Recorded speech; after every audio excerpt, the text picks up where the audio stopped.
পবিত্র জুমার দিনে এই চারটি আমল করতে ভুলবেন না। এই চারটি আমল যদি কোনো বান্দা পবিত্র জুমার দিনে পালন করে তাহলে ওই বান্দার পূর্ববর্তী সকল গুনাহ মাফ হয়ে যাবে এবং জান্নাতের দিকে অগ্রসর হয়ে যাবে। প্রিয় নবী হযরত মুহাম্মদ সাল্লাল্লাহু আলাইহি ওয়াসাল্লাম নিজেও এই আমলগুলো পবিত্র জুমার দিনে পালন করতেন, আর তিনি তার সকল উম্মতদের পবিত্র জুমার দিনে এই চারটি আমল করতে বলে গিয়েছেন। হযরত আলী রাদিয়াল্লাহু তাআলা আনহু থেকে বর্ণিত, প্রিয় নবী সাল্লাল্লাহু আলাইহি ওয়াসাল্লাম বলেছেন, যে ব্যক্তি এই চারটি আমল পবিত্র জুমার দিনে করবে না সে হাসরের ময়দানে আমার শাফায়াত থেকে বঞ্চিত হবে। প্রিয় দর্শক, হাসরের ময়দানে প্রিয় নবীর শাফায়াত এবং জাহান্নাম থেকে বাঁচতে হলে এই চারটি আমল পবিত্র জুমার দিনে করতে হবে। আমাদের সমাজের মধ্যে এমন অনেক লোক আছে যারা এই চারটি আমল সম্পর্কে জানে না, অথবা এই চারটি আমল সম্পর্কে জানে কিন্তু এই আমলের ফজিলত সম্পর্কে জানে না, যার ফলে তারা এই আমলগুলো থেকে বিরত থাকে। তাই আজকের এই ভিডিওটি এড়িয়ে যাবেন না। আমরা আপনাদেরকে জানাতে চলেছি সেই চারটি আমল সম্পর্কে যেগুলো পবিত্র জুমার দিনে পালন করলে হাসরের ময়দানে প্রিয় নবীর শাফায়াত পাওয়া যাবে। আর ভিডিওটি শেয়ার করে দিতে ভুলবেন না, কারণ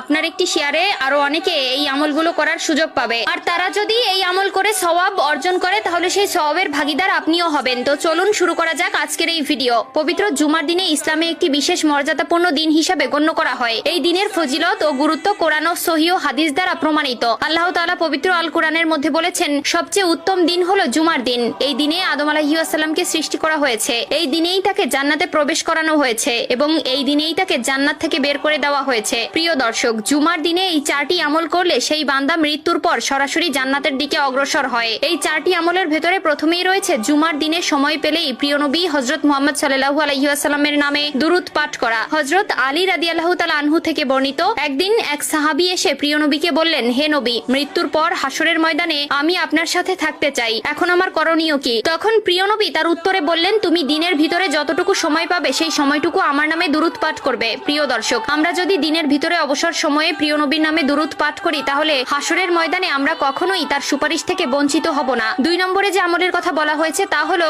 জুমার দিনে ফজরের নামাজ জামায়াতে আদায় করা। কোনো বান্দা যদি জুমার দিনের ফজরের নামাজ জামায়াতে আদায় করে তাহলে ওই বান্দার জন্য পুরো দিন 100 ফেরেশতা আল্লাহর কাছে সুপারিশ করতে থাকবে। 3 নম্বরে যে আমলের কথা বলা হয়েছে তা হলো জুমার দিনের প্রত্যেক ফরজ নামাজ শেষে মোনাজাতে চোখের পানি ফেলে আল্লাহর কাছে ইস্তেগফার করা। প্রিয় নবী বলেছেন, যে ব্যক্তি মোনাজাতে চোখের পানি ফেলে আল্লাহর কাছে ইস্তেগফার করবে আল্লাহ তাআলা ওই বান্দার পূর্ববর্তী সকল গুনাহ মাফ করে দিবেন। সর্বশেষ এবং 4 নম্বর যে আমলের কথা বলা হয়েছে সেটি হচ্ছে জুমার নামাজে যত দ্রুত সম্ভব মসজিদে গিয়ে উপস্থিত হওয়া এবং প্রথম কাতারে গিয়ে বসা। প্রিয় দর্শক, আমরা একটা প্রতিজ্ঞা করি, আমরা আজ থেকে পবিত্র জুমার দিনে এই চারটি আমল পালন করতে কখনোই ভুলবো না। আল্লাহ তাআলা আমাদের সকলকে পবিত্র জুমার দিনে এই চারটি আমল পালন করার তৌফিক দান করুক। আমিন।